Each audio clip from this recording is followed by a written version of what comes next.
एक शहर में एक परिवार रहता था। उस परिवार में बेटा रमेश पुलिस का काम करता था। सासू माँ शारदा और बहू अनामिका घर संभालती थी। ये परिवार एक साथ बहुत खुशी खुशी से रहता था। लेकिन इस परिवार की सासू माँ को किसी भी चीज की चिंदी चोरी करने की बहुत आदत थी और वो उसके हॉबी का एक हिस्सा बन गया था। सासू माँ, पिछले वक्त हमारे पास बहुत सारे पैसे थे। हम तो हमारे अकाउंट के पैसे से ही पूरे कपड़े की दुकान खरीद सकते थे, फिर भी आपने चोरी क्यों की? अरे बहू, तुझे नहीं पता, बिल देकर चीजें खरीदना बहुत बोरिंग लगता है। मजा तो तब आता है जब सबके आंखों से चुराकर किसी भी चीज को घर पे ले आओ। लेकिन आपका बेटा तो खुद पुलिस में काम करता है, आपको डर नहीं लगता चोरी करने से? अरे वैसे कहा जाए तो मेरे पति भी बैंक में काम करते थे, इसमें क्या बुरा लगने की बात है। चोरी चोरी है भाई। अगर मेरी शादी रतन टाटा से भी हो जाती ना, तो मैं उसके कंपनी से हर रोज एक कार चुरा लेती। ठीक है, अच्छा है कि आपकी शादी किसी एस्ट्रोनॉट से नहीं हुई, नहीं तो आप मिशन पर जाने से पहले उनके ऑक्सीजन सिलेंडर भी चुरा लेती और बेचारे जल्दी मर जाते। बस ऐसे ही खुशी खुशी दिन चल रहे थे। लेकिन अब दिवाली पास में आ गई थी। शॉपिंग और बहुत सारी चीजों को खरीदने के लिए सबको बाहर जाना था। इसी शॉपिंग को लेकर पूरा परिवार एक साथ घर में बैठकर बातें कर रहे थे। रमेश कहता है, अरे अनामिका, मैं तुम्हें और माँ को पूरे शॉपिंग के लिए 1.5 लाख रुपए दे रहा हूँ। मेरे लिए कपड़े लाओ या ना लाओ, लेकिन कुछ मीठा खाने के लिए जरूर ले आना। रमेश की बातें सुन के अनामिका कहती है, आप पैसे दो या ना दो, आपके लिए कपड़े आपकी माँ जरूर लाएंगी। उन्हें पैसों की क्या जरूरत है, उनका ट्रांजैक्शन तो हाथों से चलता है। मैं भी तो जाने वाली हूँ शॉपिंग करने। बेटा देख, तेरे लिए एक नहीं 8 कपड़े ले आती हूँ। बहुत प्यार करती हूँ मैं तुमसे। आप सिर्फ 8 कपड़े ही नहीं, पूरे मॉल अपने साड़ी में डालकर घर ले आ सकती है सासू माँ। आप तो जेम्स बॉन्ड की भी मौसी हो, मौसी। अनामिका की ऐसी बातें सुन के शारदा कहने लगती है, अरे रहने दे, मैंने बचपन से ये सब किया है, मुझे मत सिखा।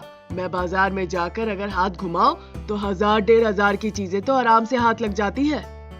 दूसरे दिन बहू अनामिका और सासू माँ शारदा एक बहुत बड़े शॉपिंग मॉल में शॉपिंग करने के लिए जाती है। थोड़ी देर बाद शॉपिंग मॉल से शारदा चीजों को चोरी करने लगती है। अरे बहू रानी, ये पकड़ कपड़ों की थैली। मुझे एक बहुत बड़े कांच का शो पीस मिला है, रुक मैं कैसे चुराऊं देखने दो। अरे सासू माँ, हमें वापस घर जाना है, कैदी घर नहीं। सासू माँ प्लीज ऐसा मत करिए, चाहिए तो मैं पैसे दे देती हूँ। अरे दुनिया में हर चीज पैसे से नहीं मिलती, कुछ चीजें दिमाग लगाने से भी हाथ में आ जाती है। बहुत सारे लोग देख रहे हैं, मुझे आपकी जान से ज्यादा डर लग रहा है कि आपके साथ साथ मुझे भी लोग मारेंगे। ऐसे ही थोड़ी देर में शारदा पूरा का पूरा दुकान अपनी साड़ी में भर लेती है और बहुत सारी चीजों को चुरा लेती है। लेकिन ये सब चीजें कैमरे में रिकॉर्ड हो जाती है। शारदा और अनामिका छुप छुप के मॉल से बाहर निकल जाते हैं। इतने में मॉल के बाहर के पुलिस वाले को पता चल जाता है कि यहाँ पर चोरी हुई है और मॉल में बड़ा सायरन बजने लगता है। सबको पता चल गया लगता है, चलो जल्दी गाड़ी भगाओ, जल्दी गाड़ी भगाओ। मैंने आपको बोला था ना, सासू माँ लफड़ा हो जाएगा। तब तक पुलिस वाला चिल्ला के कहता है, अरे रुक, पकड़ के जेल में डालूंगा।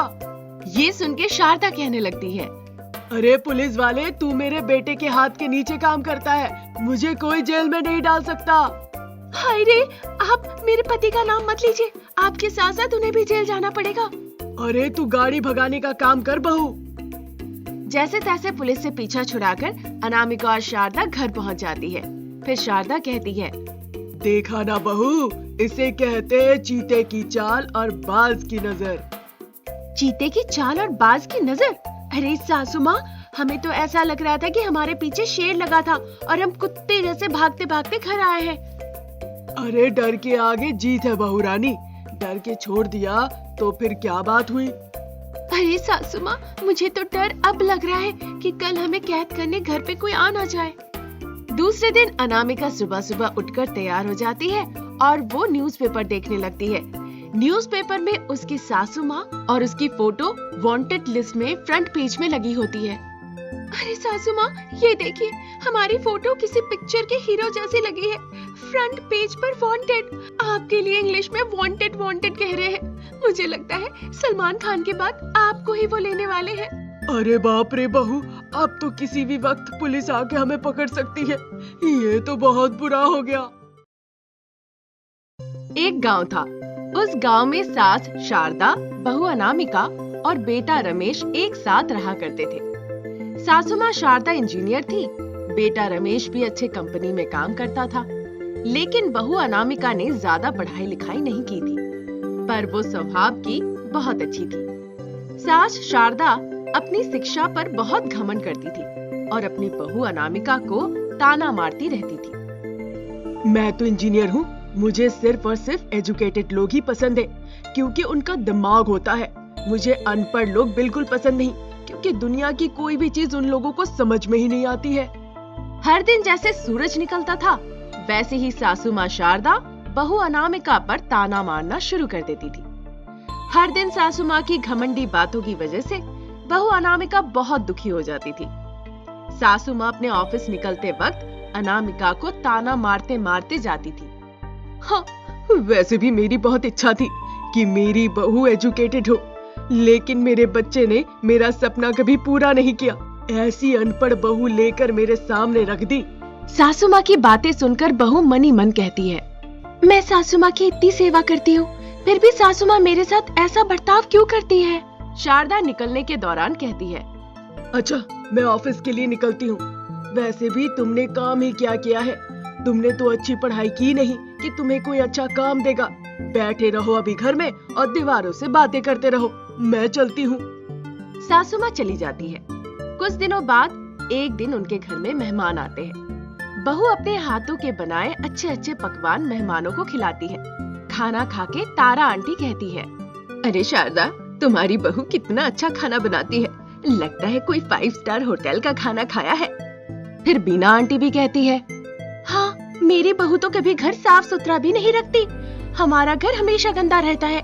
मेरी बहू ऑफिस चली जाती है ना, आप बहुत खुश नसीब हो शारदा। उनकी ऐसी बातें सुनकर शारदा कहती है, मैं तो सबसे बदनसीब हूँ। मुझे अच्छा खाना बनाने वाली या घर साफ करने वाली बहू कभी नहीं चाहिए थी। ये काम तो कोई रसोई या काम वाली भी कर सकती है। मुझे तो एडुकेटेड बहू चाहिए थी। मेरे बेटे ने तो मुझे बहुत निराश किया है, इसे बहू बनाकर। ऐसे हर रोज की बुरी बातें सुनकर एक दिन बहू अनामिका अपने पति रमेश से सास के बारे में शिकायत करती है और अपने सासू माँ के बारे में बताती है। अजी, अजी सुनो ना, सासू माँ मुझे रोज ताने मारती है और कहती है तुम पढ़ी लिखी नहीं हो, तुम कुछ काम की नहीं हो, तुम सिर्फ घर में बैठी रहती हो। हमारे मायके में पैसे ही नहीं थे, इसीलिए मैं ज्यादा पढ़ाई नहीं कर पाई। तो अब इसमें मेरी क्या गलती है? मुझे बहुत दुख होता है। देखो, मेरी माँ बहुत अच्छी है, तुम ऐसी बातें मत करो।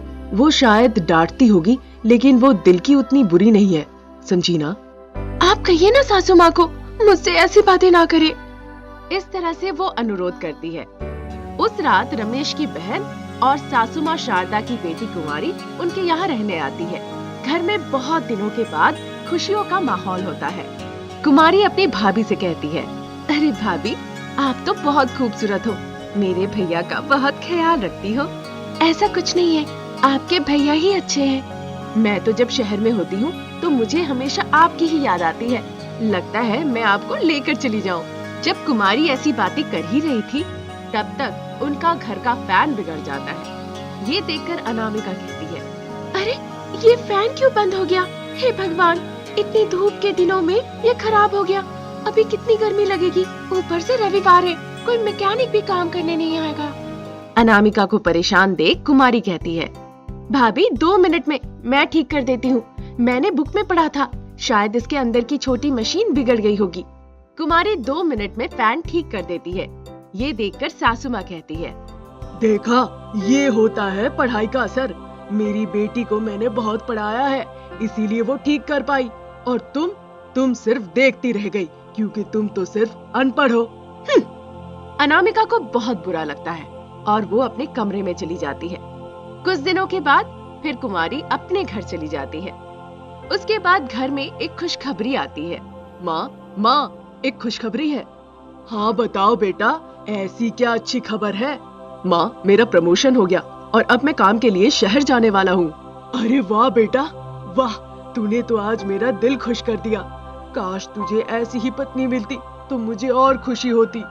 माँ, मैं ऐसी ही खुश हूँ, लेकिन चिंता मत करो, मैं अनामिका को आपके पास ही रखूंगा आपका ख्याल रखने के लिए।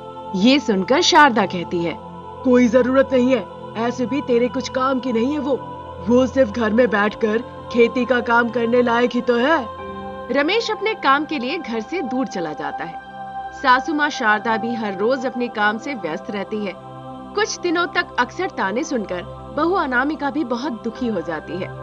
ऐसी ही एक छुट्टी के दिन सासू माँ अनामिका से खेत का काम करवाती है। अरे वो गन्ना निकालो, वो गन्ना बहुत मीठा है, मुझे गन्ना बहुत पसंद है, वो सारे गन्ने मुझे ला कर दो। बहू अनामिका बड़ा बोझ उठा नहीं पाती, पर फिर भी धीरे धीरे गन्ने के सारे ढेरों को उठाकर सासू माँ के पास लाके रख देती है। ये देखकर शारदा कहती है, तुम एक काम भी ढंग से नहीं कर पाती हो, तुमने पढ़ाई लिखाई तो की नहीं, इसीलिए तुम्हारा दिमाग भी नहीं चलता। तभी अचानक से शारदा के पैरों पे एक सांप काट कर चला जाता है और वो चिल्लाने लगती है, बचाओ बचाओ, मेरे पैरों को सांप ने काट लिया है। ये सुन के अनामिका भाग के आती है देखने। क्या ये तो सांप के दांत का निशान है, आपको सांप ने काटा है। अरे किसी को बुलाओ, मेरे बेटे को बुलाओ, मेरी बेटी को बुलाओ। शारदा को विचलित देख अनामिका कहती है, माँ आप चिंता मत कीजिए, मुझे इसका इलाज अच्छे से पता है। अरे तुम तो पढ़ी लिखी रही हो, तुम्हें क्या पता होगा, मैं मर जाऊंगी, तुम्हें तो दवाइयों का नाम भी पढ़ने नहीं आता। सासू माँ तुरंत फोन लगाकर अपनी बेटी को बुलाती है, मगर अनामिका अपने तरीके से फसल वाली देसी दवा बनाकर शारदा के जख्मों के ऊपर लगा देती है। जब रमेश वहाँ आता है तब उसे वो डॉक्टर के पास ले जाता है। अरे ये तो जहरीले सांप के निशान है, और ये देसी दवा किसने लगाई? मेरी बहू ने लगाई, वो तो पढ़ी लिखी भी नहीं है, इस दवा के बारे में उसे पता भी नहीं होगा। डॉक्टर साहब जल्दी इलाज कीजिए, मुझे बहुत दर्द हो रहा है। अच्छा हुआ आपकी बहू ने ये देसी दवा लगा दी, आपकी बहू की वजह से आज आप बाल बाल बच गई, आपको तो उन्हें शुक्रिया कहना चाहिए। ये सुनकर सास शारदा बहुत अफसोस करती है और बहू को शुक्रिया कहती है। शुक्रिया, आज तुम्हारी वजह से मैं जिंदा हूँ। उस दिन से सास और बहू दोनों एक दूसरे के साथ अच्छे से रहने लगते हैं और घर में खुशियाँ ही खुशियाँ होती हैं।